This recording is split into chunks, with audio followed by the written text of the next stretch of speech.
Representatives with us now, Jim Jordan of Ohio. How are you, sir? I'm doing fine, Mark. Good to be with you. It's good to be with you. Isn't it great you can do radio and you don't have to wear a suit jacket? I mean, you and we hate suit jackets. And I don't have one on now, and I know you don't either. So trust me, I don't. All right, so what's going on? You guys are seeking to impeach the IRS commissioner, is that right? Exactly right. I mean, you destroy documents, 422 backup tapes. You wait 4 months to tell Congress you flopped Lois Lerner's emails, and then you say false things under oath. You should go. It's that simple. And everything that, all those things John Koskinen did. And he did it with all arrogance, that you see in so many public officials today. So, yeah, we think that kind of activity, particularly, Mark, when you remember the underlying offense. The underlying offense in this scandal was going after people for exercising their most cherished right, their First Amendment free speech rights. They're exercising political speech, and the IRS comes after them for doing so.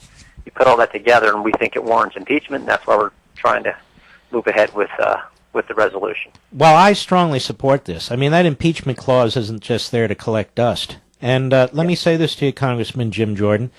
I remember when, if the IRS did something like this, all hell would break loose. Yep. And it is amazing to me how the media dismiss it, or it's taken so long, or whatever. And here you want to move on this guy, and you should, impeachment-wise. And where's Obama? He's in Hanoi apologizing for America again. But Obama just blows it all off as if nothing's going on.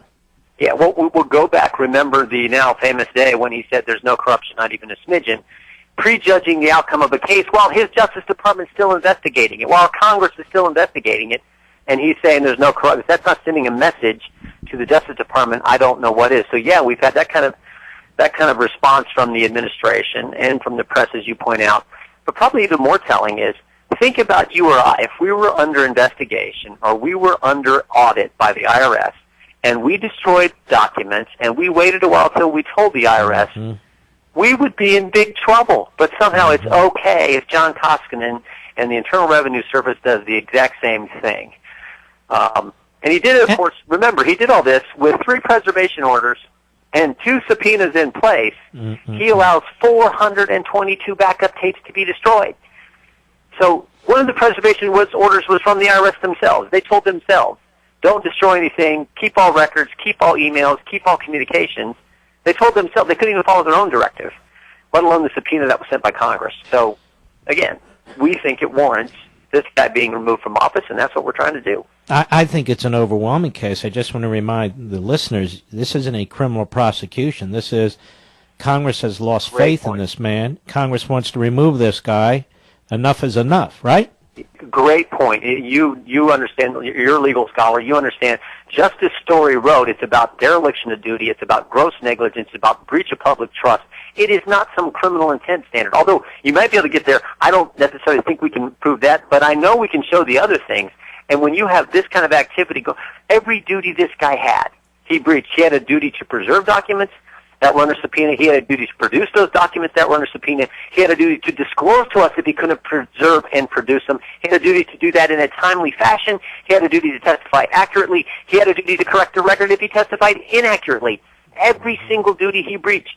And now they're up in arms. Oh, he wouldn't even come in today. Of course, I guess if I had that track record, I'd probably stay away too. I mean, come on. Hit a doctor's appointment. This guy has got to go. He's got to go. Now, let me ask you this, Representative Jim Jordan. Have the bill of particulars been drawn up yet? Yep. 7 months ago. We've been pushing our leadership for 7 months. We finally got some movement here. But yeah, Congressman. Now, what is the movement? What is the movement? The resolution has 3 articles. I don't have it laying in front of me here. I apologize. No, but I mean, leadership is now going to get behind this?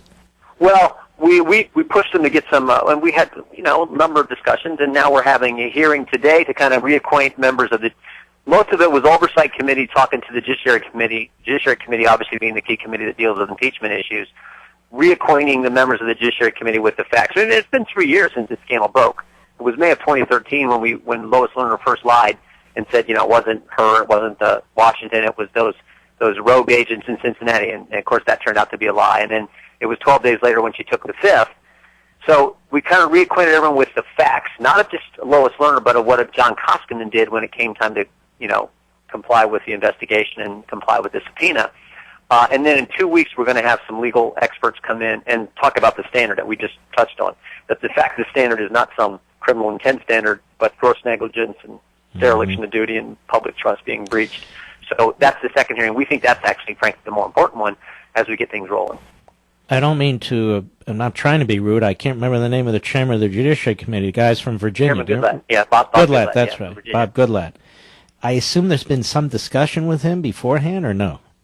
Oh, yeah. We had a number of discussions over How about with the Speaker? Months. Yes, we have. We certainly have. And the Speaker's saying what? Let the process go, or I can support this, or you can't tell me? They agreed to, we talked to them, and we agreed to move with 2 hearings and then kind of regroup and reevaluate, but our motivation has not changed. We think when you think of an activity this egregious, remember his chief counselor knew in February of 2014 that there were gaps in Lerner's hard drive. And yet John Costigan comes and testifies in front of 3 different committees in March of 2014 and says nothing about the problems with Lerner's hard drive and that they're missing emails. They wait until June of that year in a letter to Senate Finance buried on page 5 to say, oh, by the way, we've lost some of Lois Lerner's emails and they're not recoverable. They don't tell us, and they don't tell us in that letter that they've already destroyed some of the backup tapes. So this is the kind of track record we have with these folks. It's cover up by omission. That's what it is. If I don't tell them, or I just drag it on, and you have a very strong case here. I just hope that the leadership gets behind you.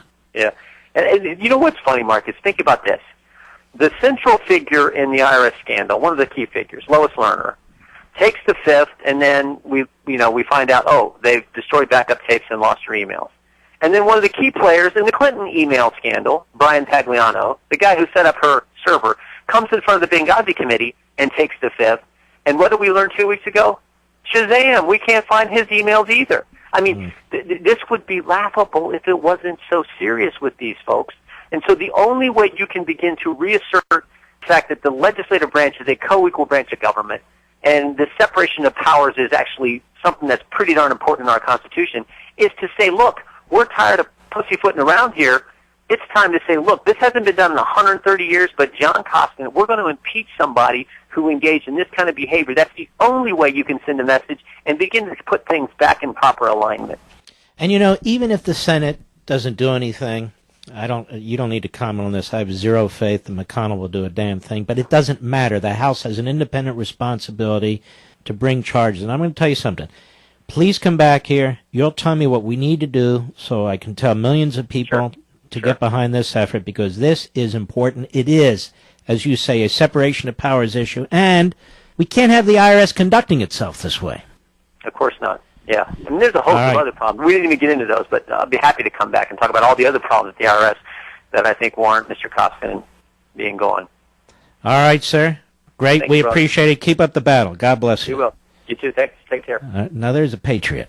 I love that guy. You like that guy, Mr. Producer? Jordan's always in there pounding away. He was a world-class wrestler in college.